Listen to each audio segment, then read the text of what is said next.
Yo atie for ne adofo so mudi for prophet Erica Kwesentwi. Meda so ati edin trum. Na my man papa die. Chia Ghana mpanifo nyina. Chia na Akuffo Addo. Na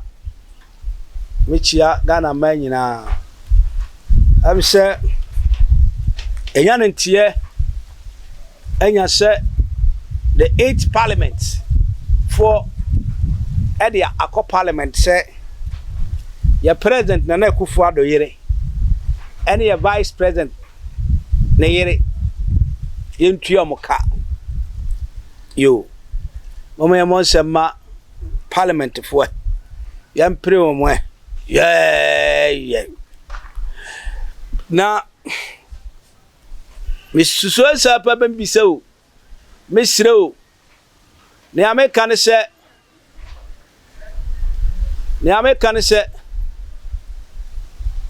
yenim se ya mama Rebecca Akuffo Addo ye adwuma na mo oye the half of ya papa na Akuffo Addo oye the half of that parliament for ye sram Ghana ayedene ne ameka nse Ghana ayedene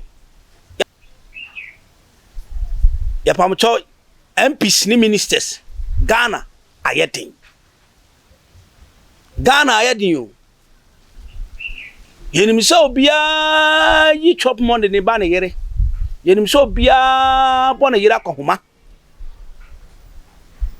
se Ghana ayedini amodi akọ parliament say yentua mama Rebecca Akuffo Addo ka yentua ya papa gba umia Samira yentua ne ka no ntibodi amhu Ghana 40 mamufo say omobre Sanya sana tidia ani say ya Ghana asofo binim nso ye nemba kasa etwase yenso mutua ye ka etwase yenso mutua ye ka etwase mutua ye ka o because some beto aba makasa asem we o manchene so say some mutua Ghana asofo ka mo beto aba na mo nam ye ho ne ye bom pai mamo ne ye sufrɛ mo na mu sufrɛ yen asofo mo nkasa mo ni nipa e wo man mu nkasa asofo mo mpai ma yen o man ni mo nyo na mo nya wie pɛ na madana da pa de agu ye so allowance bi de mbatima ma ye maame no mo se maame mo na mo hwɛ papa no mo aduane nua mo hwɛ mo ntade ye adwuma bi wa ye so ma mo nti mo nye kakra mfa nto ba bi mfa mo mfa hwɛ fie sa akɔhoma bi na se mo de o mo koto pewuro so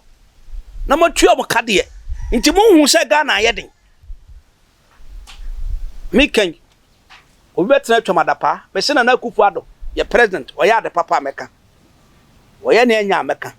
okotua sika de koya yi ko separating kwale me be born abaso because atinko no mbre musuo acheman ye hwe ma ne nsai na Akuffo Addo ye nyuma bebre but the parliament for ani esani amoya ma hu se matua president ni vice president yire kadia ani ekeka kwa makotua MPs so yire ka because ensin kutubi na ensin kutubi that is saying nyina di that saying ani na mokika kwai makwa asa kotua ani ma me kunafo mu go ma mu so mo yo mo dan ade na mo ya wo mo Eba pala nchire banche won kwaso ade na mo yewo mo sese ya kase mu medi MPs ni ministers ntie ye hawa na se ya kase ehiafo na timamufu esu mo hwe mokola eho ase matime dia ko parliament akase mu kodi wa bobo na mapeska kakra ma ye maame no mo ana mama mo kakra dia bo mo ho ban anama sadi agino mananso yesremo honorable members honorable nukra de ye asofo de ye de mama matifu ye ma wia ye we are the citizen of the kingdom of God so we deserve the honorable so that's here ni ye kan say munya tema e matima mufo no se de bia mo dwene mo nko am ho no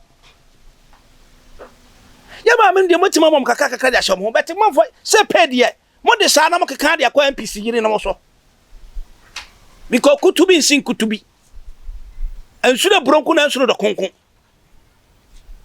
ya me ka se media ni prophet Erika Kwesi Antwi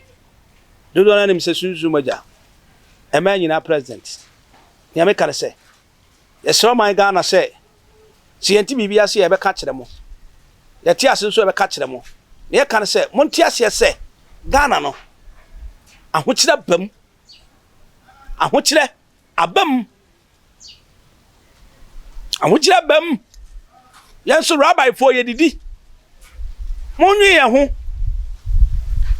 me be ko be ka se hwesofo no osi o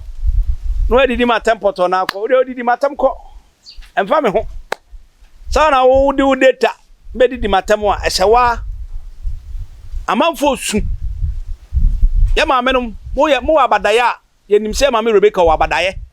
ye nim se ya ma me Samira o abadaye nti mo ya de makoto pesu mo na mo di present mo na mo die mo nim se MPP party me pemasem me sremo mo me nyina yan kan mo me ne ye fe na ma nipa bi nkan ye ho asem nipa bi nkan pipi ho asem en kan na Akuffo Addo ho asem ya because ka na nye me da me ba be respondo nye mo me ya Ghana first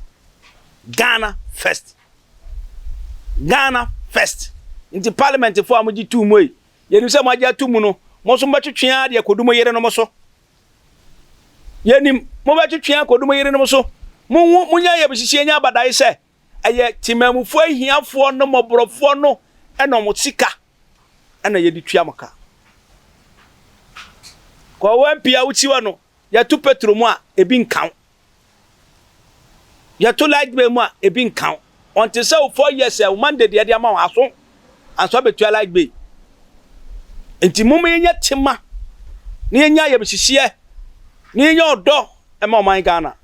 no man pani adwuma oye no o man wie peyo enya danta nyina na e danta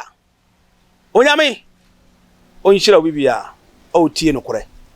onyame onhyira bibia asumdwe nka no hwe screen asme na ma twam dimachi na me fa no kore amfamra wo onyame hyira wo nyame kan se Ghana mpanifo yesre mo munya ye mhihye munya tema na modi obia 2 euro so a monso mo MPs wo maka se monso mo de mo yere be 2 euro so ene asofo so mo fa 2 euro so yeso ye kan ho na Ghana e kekere yeso ye kan ho na Ghana yiyi yeso ye kan ho na Ghana pija ko yeso tu members ni bifo mo kwa man kokontokwa mo nkotoma ba na mo nkofie tam no be so mo hia asofo mo hia all the traditional leaders inti yesra mo ntwa so na Ghana ayetin Ghana ayetin se kakra bi na mo pede amomo sa allowance kakra bi dia kakra bi omo so betwitwa mo ho ase matan a ene ye nhira na se modom ko to euro so die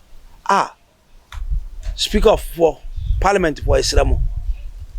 mo san samadwen onyame kase e da wi biase